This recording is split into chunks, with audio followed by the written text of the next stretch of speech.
The road twisted like a serpent, wet from the endless drizzle. The trees leaned in too close, like they were listening.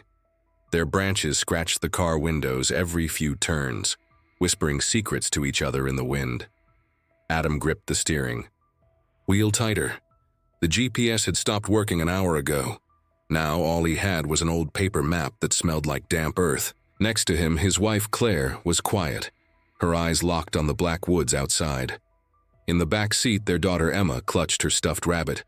Her eyes were wide, staring out at the endless green and gray that seemed to go on forever. Why, are we going to this place again? Claire finally broke the silence.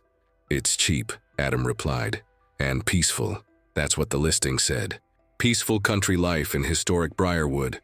Old house, big yard, perfect for families. Claire gave a soft, humorless laugh. It doesn't look peaceful. It looks like something out of a funeral.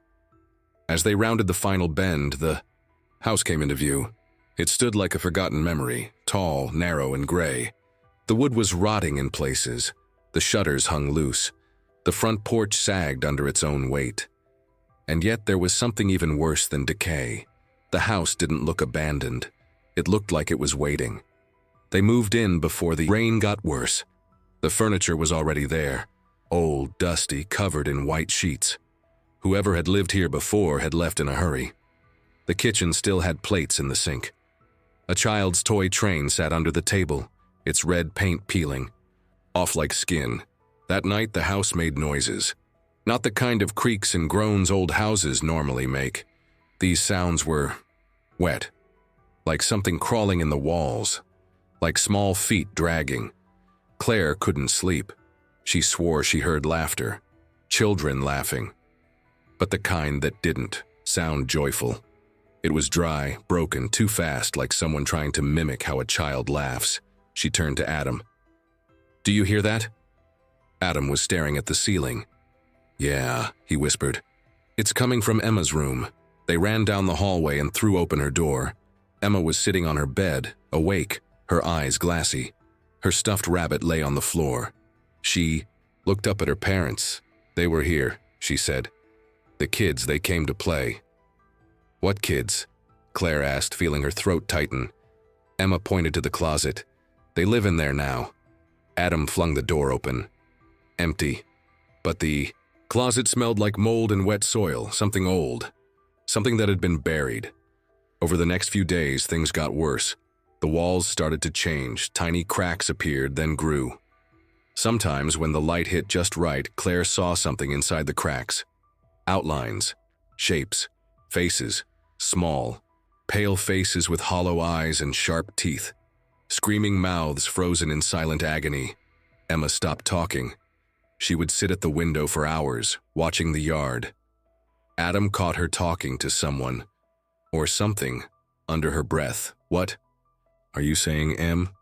"I'm learning their game," she replied, smiling faintly. "They said I can stay." Claire called a local handyman to inspect the place. When he arrived, he took one step into the house and stopped cold. "You're staying here?" he asked. "Yes." "Why?" Adam replied. The man rubbed his neck and shook his head. "Briarwood doesn't have any children." "What?" "No one's had kids here in decades. Every time a family moved in, their kids changed. First, they go quiet. Then they stop eating. Then they disappear." Adam stared at him. "Disappear? You mean run away?" The man's voice dropped to a whisper. "No, they get taken by the kids in the walls."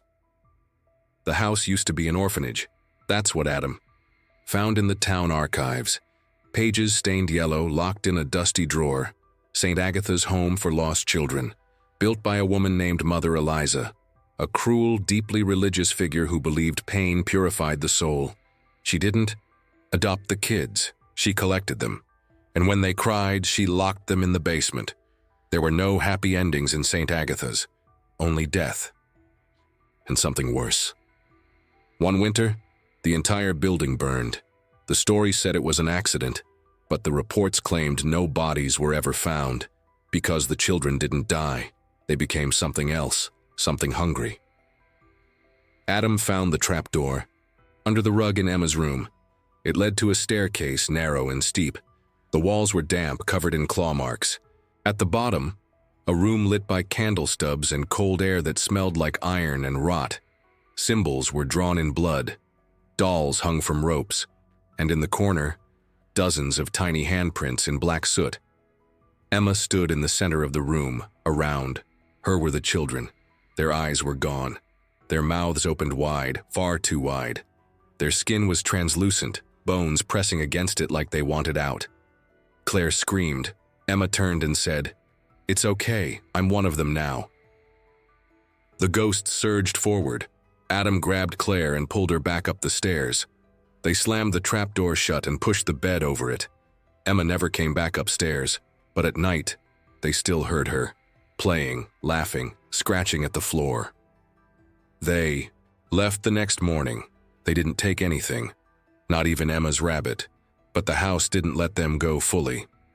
Wherever they moved, they heard children laughing, wet feet on hardwood floors, Emma's voice whispering in the dark, and every mirror showed a second reflection. Behind them, smiling. They were never kids. The children who died in the fire weren't buried.